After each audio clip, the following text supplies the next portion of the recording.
hey, I actually don't know how long we've been at Gamescom, but we're still here, we're still looking at games, and Danny O'Dwyer, you have just played Kinect Sports Rivals. I've seen the Rivals in various sports. What sports did you play? There is a tennis game, there is a football type game, there's a shooty game, there's a bowling game, there's a wave racing game, and there is a rock game. 6 sports. Six sports. 6 red hot sport action funds.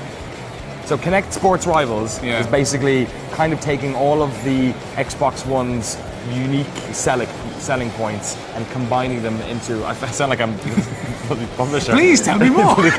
How much does it cost? So it's obviously like a sort of a Wii Sports, Kinect Sports type thing where you're playing a selection of independent sports stuff. Each sport has like a variety of different game modes within it, all sort of normal fare. But it ties into the cloud stuff pretty well, where you're constantly connected to this hub, this community world where people are posting times and stuff, and you get rivals. Rivals. Hence rivals in the title. And those rivals can be from, for instance, I was doing a rock climbing thing, and there was a person climbing the rock beside me. Just smacked her. You just pushed her up. Yeah. Get down. She literally probably fell to her death. Out of the screen. It was kind of brutal. I don't know if I want to be your Kinect Sport rival. You don't sound fun. So the next time I see her, whether she be on my friend list or just some random internet person, I will be her rival. She will be like out to get me, and then she will get more points and more fans for like killing me off the rock. You to your death. Or beating me in a wave race or whatever. So there's loads of different ways of like getting your fan level up, like trying to like celebrating at the end of a race that you won. Or so you do the hype game. You're like, come on. Oh yeah, totally. And like there's say for instance in the wave racing thing, there's like World War II mines everywhere. Of course. Just like in real sports. Exactly. Video game sports. Real sports. And if you like kind of go close to them and kind of give them a little kick, the fans will be like, oh, I like this guy. And you'll get more fans. And it goes up. But what the interesting part of this is what they're going to do is they're going to set challenges like consistently after launch, where they'll be adding in new game modes using the mechanics that are already there. They may add new sports. They said there's 2 sports that they've done. I think one was kayaking and one was something else. Surely it's more likely that they'll sell. They made. Oh, sorry. You will pay probably more. I don't know. Some of your pounds. But what they're going to do is like say on a Friday night when like all the boys are around, they're going to do like a competitive climbing thing, and there'll be like a couple of hour window where you'll get like triple XP for that, or maybe on a weekend they'll do like a family event where all 4 of you try and set a really good time in a sport as a family, and then if you beat another family, then you win like a Viva Pinata skin or a Perfect Dark skin. So they're pulling in all this rare stuff into it as well. They're putting all the unlocks in. Obviously, there's nostalgia.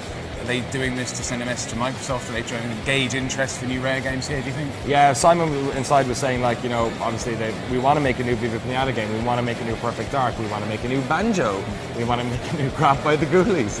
Didn't say that. It said Banjo was really popular in the studio as well. So yeah, they seem to be like a reinvigorated Rare. They were all about like getting people over to have a look at the studio, and it seems like they're doing good work. Like the Kinect stuff itself works relatively well. Like it works for what's going on.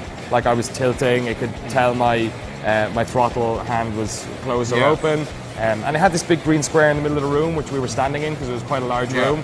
But stepped like within 2 foot of the sensor, and I was doing it, and it was still doing it. It's one of those games, I guess, where it can only be as good as the technology powering it. Like those games are only as good as the Kinect sensor is, and everything I've heard about the new Kinect sensor is that it is actually quite a lot better, which in turn must make Kinect Sports feel like it's quite a lot better. They were saying like the creative bottleneck has been broken through. Like with Kinect, the first Kinect, there was so many, like it was almost like they were trying to trick Kinect into working because it didn't really work, so they were trying to like infer stuff. Whereas now, like playing the game and you can like sit down and it would still work, and like it's picking up on, it doesn't pick up in digits, it picks up on 2 fingers at any one time, so like a clawing motion. So when they're doing the bowling, it will not, you can swing your arm around and the ball won't release until you actually release your hand. So from a technical level, and this is the first one of games obviously seeing, it looks like it works, and you know they're trying to use the cloud and they're trying to use like the graphical capabilities of the console as well. It actually looks quite nice. They've gone for kind of a good evergreeny art style. Like it looks I think you already know if you're going to buy that game. So you know, but for what they're trying to achieve, it looks like it's ticking one of the right boxes. All right, and that's a bit of Kinect Sports Rivals. If you want to read more about the lengths Danny will go to win in a game of sports, check out Gamespot.com.